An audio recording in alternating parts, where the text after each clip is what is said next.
Here's a little throwback to 1978 when Frodo looked like he had walked straight out of a D&D campaign and Gollum looked like something out of your nightmares. Let's go back to 1978. Bell bottoms were still hanging on. The Atari was blowing our minds. And I was just a little kid headed to the movie theaters with my dad to see something mysterious, something spooky.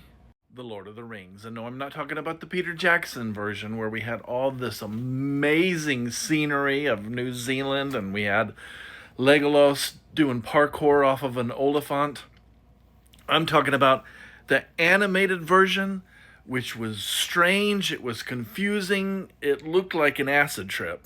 I didn't understand half of what was going on in that movie, but I loved it. It was dark, it was serious, it had orcs drawn like they had just had a bad day at the Ren Fair, and it had Gollum, who was something out of my nightmare. He terrified me. I was convinced that he was hiding on my under my bed, and at any moment I would hear him say, "Re wants it, Re needs it."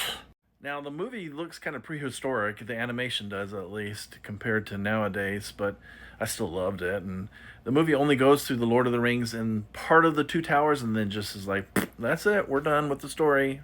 It was one of the first movies filmed in rotoscope, so basically they just filmed real live actors and then traced over it, and that's how they made the animations.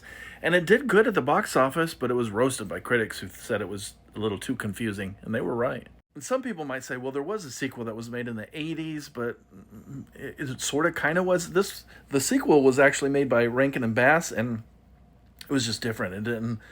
It used different voices, different animation. It was kind of like watching Star Wars and then trying to finish the story by watching He-Man. Anyway, how many of you remember watching this movie?